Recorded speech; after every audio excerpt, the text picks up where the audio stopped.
Assalamualaikum warahmatullahi wabarakatuh. Seorang TKI dari Surabaya bekerja sebagai kurir makanan di Jepang, menjalani malam seperti biasanya mengantar pesanan ke rumah pelanggan. Namun satu alamat mengubah segalanya. Pintu terbuka, dan di hadapannya berdiri pelanggan yang sangat seksi, dengan tatapan yang seolah sudah menunggu kedatangannya. Bukan hanya makanan yang dibutuhkan malam itu, tetapi juga kehangatan yang lama hilang dari rumah itu. Apa sebenarnya yang terjadi setelah pintu itu terbuka? Sebelum lanjut, tulis di kolom komentar. Kamu menonton video ini dari daerah mana? Dan sekarang jam berapa di tempatmu? Raka adalah seorang pria muda berusia 25 tahun yang lahir dan besar di Surabaya. Ia tumbuh di sebuah rumah sederhana di gang kecil yang selalu ramai oleh suara anak-anak bermain dan pedagang keliling. Sejak kecil, Raka dikenal sebagai anak yang pendiam namun pekerja keras. Ayahnya bekerja sebagai sopir angkot, sementara ibunya membuka warung kecil di depan rumah. Hidup mereka tidak pernah benar-benar mudah, tetapi keluarga itu selalu berusaha saling menguatkan. Raka sering membantu ibunya di warung sepulang sekolah, melayani pembeli, mencuci gelas, atau sekadar merapikan barang dagangan. Dari situlah ia belajar bahwa kerja keras adalah bagian penting dari hidup. Ketika Raka beranjak dewasa, keadaan ekonomi keluarganya tidak banyak berubah. Adiknya yang masih sekolah membutuhkan biaya, sementara penghasilan ayahnya semakin tidak menentu. Melihat hal itu, Raka mulai memikirkan cara agar bisa membantu keluarga lebih besar lagi. Ia pernah bekerja di beberapa tempat di Surabaya, mulai dari menjadi pelayan warung makan hingga membantu di gudang logistik. Namun penghasilan yang ia dapatkan masih terasa pas-pasan. Pada suatu malam, saat berkumpul bersama teman-temannya, ia mendengar cerita tentang peluang bekerja di luar negeri sebagai TKI di Jepang. Awalnya Raka hanya mendengarkan dengan rasa penasaran, tetapi cerita tentang gaji yang lebih baik membuat pikirannya terus memikirkannya selama berhari-hari. Keputusan untuk pergi ke Jepang bukanlah keputusan yang mudah bagi Raka. Ia tahu itu berarti meninggalkan keluarga, teman-teman, dan kota tempat ia tumbuh sejak kecil. Namun setelah berdiskusi panjang dengan orang tuanya, akhirnya mereka sepakat bahwa ini adalah kesempatan yang patut dicoba. Ibunya sempat meneteskan air mata ketika Raka mulai mengurus dokumen keberangkatan, tetapi ia juga bangga melihat anaknya berani mengambil langkah besar. Ayahnya hanya menepuk bahu Raka sambil berkata, "Dimanapun kamu berada, jangan lupa siapa dirimu." Kata-kata itu terus teringat di benak Raka hingga hari keberangkatannya tiba. Perjalanan pertama Raka naik pesawat menuju Jepang menjadi pengalaman yang tidak akan pernah ia lupakan. Dari jendela pesawat, ia melihat kota Surabaya perlahan mengecil hingga akhirnya hanya menjadi hamparan lampu di kejauhan. Di dalam hatinya bercampur banyak perasaan, gugup, takut, sekaligus penuh harapan. Setibanya di Jepang, ia harus mengikuti beberapa pelatihan singkat sebelum mulai bekerja. Bahasa Jepang yang masih asing di telinganya membuat hari-hari awal terasa cukup menantang. Namun Raka tidak mudah menyerah. Setiap malam ia mencoba menghafal kata-kata baru dan mendengarkan percakapan orang-orang di sekitarnya agar lebih cepat memahami bahasa itu. Akhirnya Raka mendapatkan pekerjaan di sebuah restoran Jepang yang cukup terkenal di kota tempat ia tinggal. Restoran itu tidak terlalu besar, tetapi selalu ramai oleh pelanggan, terutama saat malam hari. Pemilik restoran adalah pria parubaya yang disiplin namun cukup baik kepada para pekerjanya. Raka diberi tugas sebagai pengantar makanan ke rumah pelanggan. Dengan sepeda motor kecil milik restoran, ia berkeliling kota mengantar berbagai pesanan, mulai dari ramen hangat hingga bento yang tertata rapi. Meski pekerjaan itu terkadang melelahkan, Raka merasa bersyukur. Setiap kali ia menatap layar ponselnya dan melihat pesan dari ibunya yang menanyakan kabar, ia selalu merasa lebih kuat menjalani hari-hari barunya di negeri yang jauh dari rumah. Hari-hari Raka di Jepang mulai berjalan dengan ritme yang sama.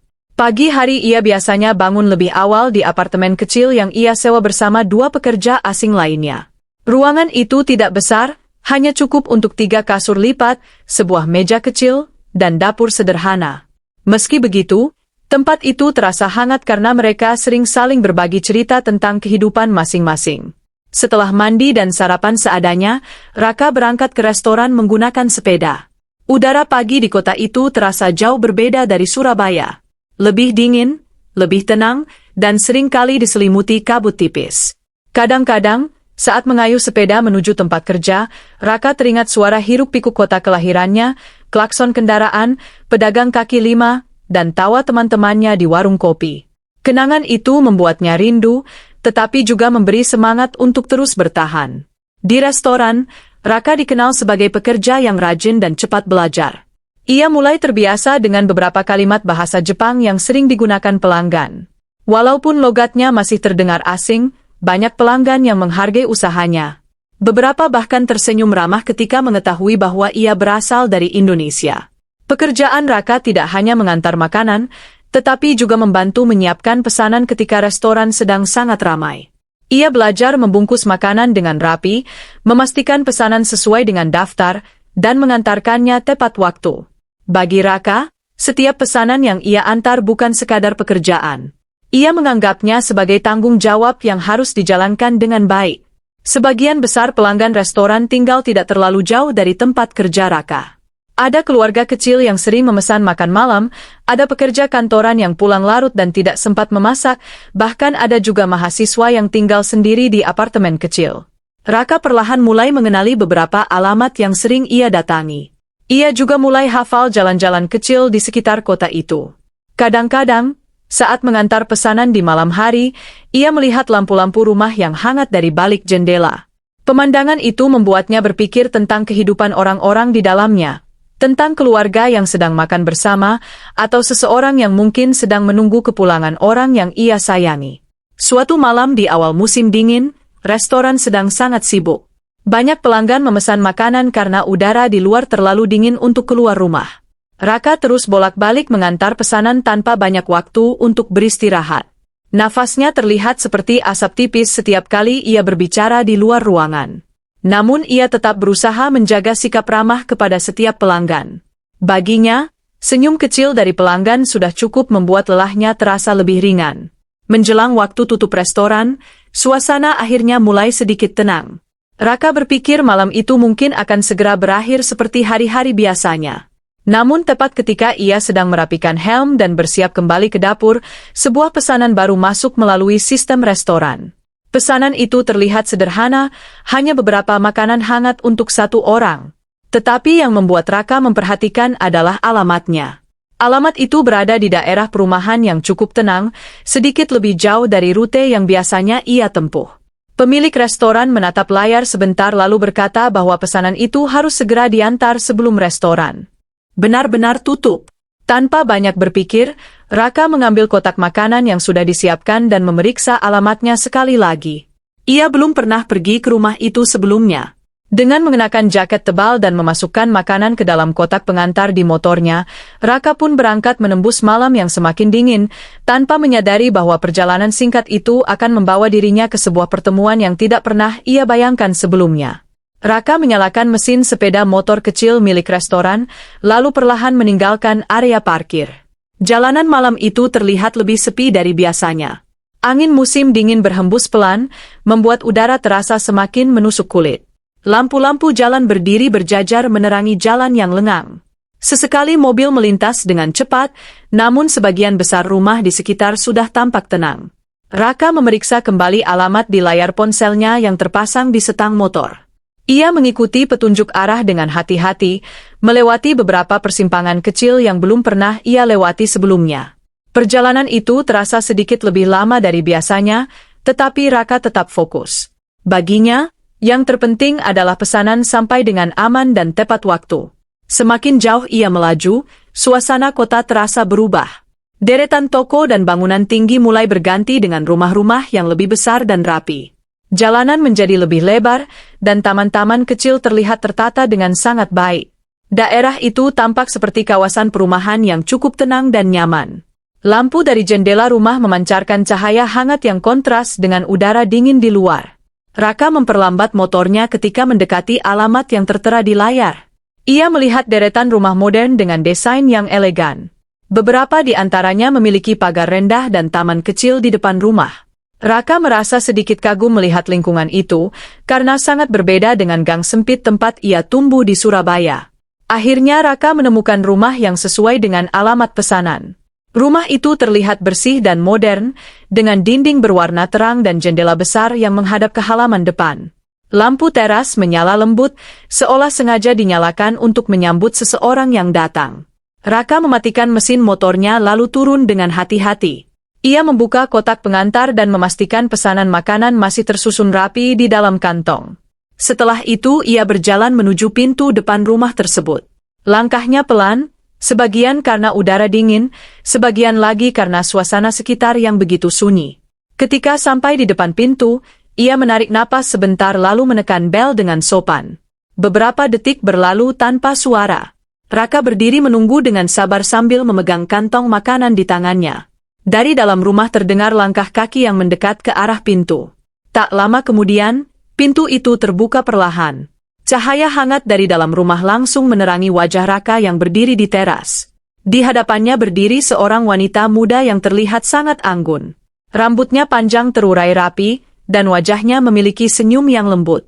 Pakaian rumah yang ia kenakan tampak sederhana tetapi tetap elegan. Raka sedikit terkejut karena tidak menyangka pelanggan yang membuka pintu adalah seseorang yang terlihat begitu menarik. Namun ia segera menundukkan kepala sedikit sebagai bentuk sopan santun.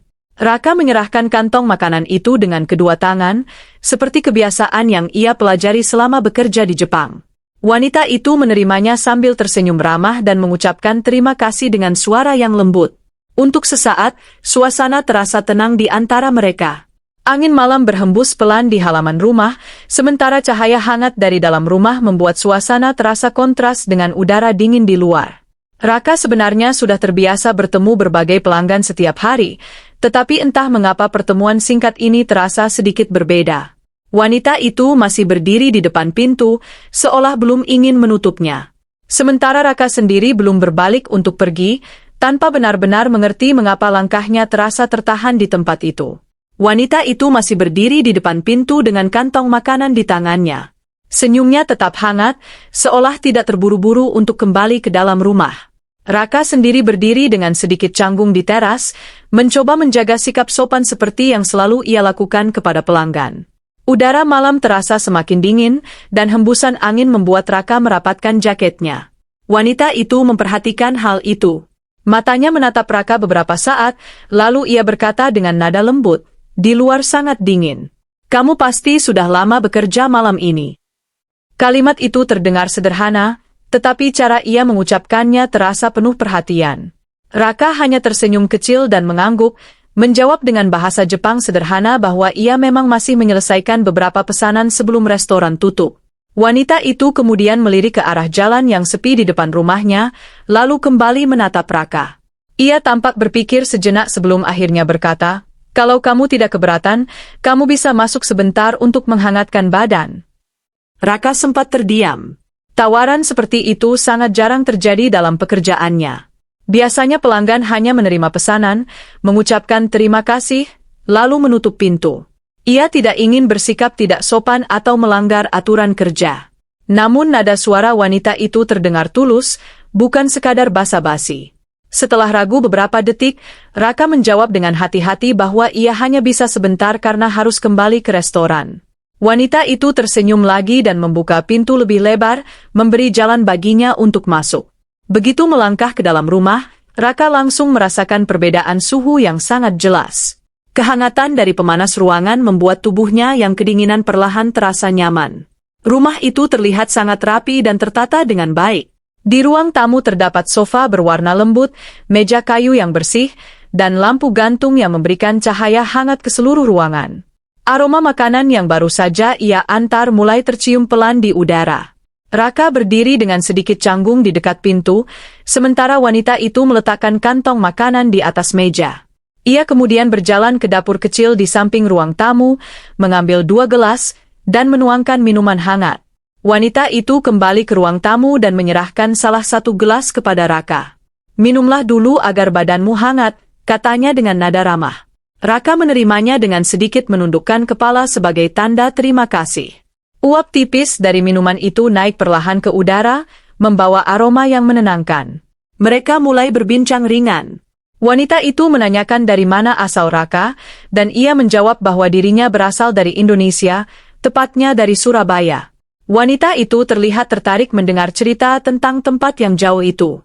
Raka juga menceritakan sedikit tentang pekerjaannya di restoran dan bagaimana ia masih belajar menyesuaikan diri dengan kehidupan di Jepang. Percakapan itu berjalan santai, seperti dua orang yang sedang saling mengenal tanpa terburu-buru. Setelah beberapa saat, suasana di ruang tamu terasa lebih akrab daripada ketika mereka pertama kali bertemu di pintu rumah. Raka mulai merasa sedikit lebih santai, walaupun di dalam hatinya masih ada rasa heran mengapa pelanggan ini begitu ramah kepadanya. Wanita itu kemudian duduk di sofa sambil menatap jendela yang memperlihatkan malam yang sunyi di luar. Dengan suara pelan, ia mulai bercerita bahwa ia sering menghabiskan waktu sendirian di rumah itu. Suaminya memiliki pekerjaan yang sangat sibuk dan jarang berada di rumah. Kadang-kadang ia pulang sangat larut, bahkan ada hari-hari ketika ia tidak pulang sama sekali karena pekerjaan. Saat mengatakan itu, wajah wanita itu masih tersenyum, tetapi ada sesuatu dalam nada suaranya yang membuat Raka merasakan kesunyian yang ia coba sembunyikan. Ruangan yang hangat itu tiba-tiba terasa dipenuhi perasaan yang sulit dijelaskan. Raka mendengarkan cerita wanita itu dengan penuh perhatian.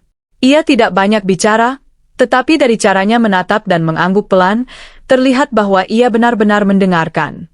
Di dalam hatinya, Raka mulai memahami bahwa kesepian bisa dirasakan oleh siapa saja, bahkan oleh seseorang yang hidup di rumah yang begitu indah dan nyaman seperti ini.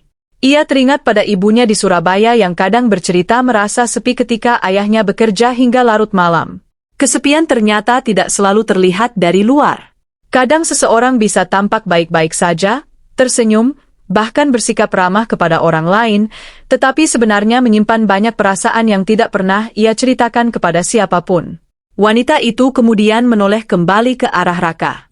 Tatapannya terlihat lebih lembut dari sebelumnya. Ia tampak sedikit lebih tenang setelah menceritakan sebagian dari kehidupannya. Raka sendiri merasa suasana percakapan mereka berubah menjadi lebih dalam. Mereka bukan lagi sekadar pelanggan dan pengantar makanan yang bertemu beberapa menit di depan pintu. Mereka sudah berbagi cerita kecil tentang kehidupan masing-masing. Wanita itu bahkan sempat tertawa pelan ketika Raka menceritakan bagaimana ia dulu sering membantu ibunya di warung kecil di Surabaya. Cerita sederhana itu membuat suasana terasa hangat, seperti dua orang yang sedang berbincang santai setelah lama saling mengenal. Namun di balik kehangatan percakapan itu, Raka mulai menyadari bahwa waktu terus berjalan. Jam di dinding ruang tamu menunjukkan malam sudah semakin larut. Restoran tempatnya bekerja mungkin sudah hampir selesai membereskan dapur. Ia tidak ingin membuat masalah dengan datang terlambat kembali. Dengan sopan, Raka mulai berdiri dari tempat duduknya dan mengatakan bahwa ia harus kembali bekerja.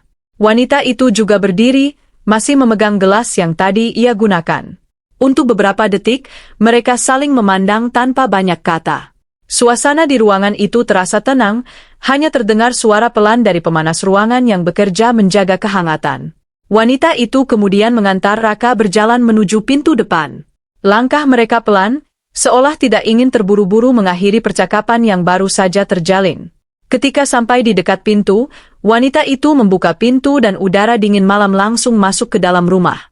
Raka kembali merasakan hawa musim dingin yang tadi sempat ia lupakan. Ia mengenakan helmnya sambil mengucapkan terima kasih atas minuman hangat dan keramahan yang ia terima malam itu. Wanita itu tersenyum dan mengangguk pelan. Terima kasih juga sudah mengantar makanan dengan cepat, katanya dengan nada lembut. Cahaya dari dalam rumah menerangi teras, sementara jalan di luar tetap sunyi seperti sebelumnya. Raka berjalan kembali menuju sepeda motornya yang terparkir di depan rumah. Ketika ia menyalakan mesin dan bersiap pergi, ia sempat menoleh sekali lagi ke arah pintu rumah itu. Wanita tersebut masih berdiri di sana, memperhatikannya dengan senyum tipis yang sulit ia artikan. Raka kemudian melambaikan tangan kecil sebagai tanda perpisahan sebelum akhirnya melaju perlahan meninggalkan halaman rumah itu. Sepanjang perjalanan kembali ke restoran, pikirannya masih memikirkan pertemuan yang baru saja terjadi. Ia tidak tahu mengapa pertemuan singkat itu terasa begitu membekas. Mungkin karena keramahan wanita itu, mungkin juga karena kesunyian yang ia rasakan dari cerita yang tadi ia dengar. Yang pasti, malam itu menjadi salah satu malam yang tidak mudah dilupakan oleh Raka, seorang pengantar makanan dari Surabaya yang sedang berusaha membangun hidupnya jauh dari rumah. Wassalamualaikum warahmatullahi wabarakatuh.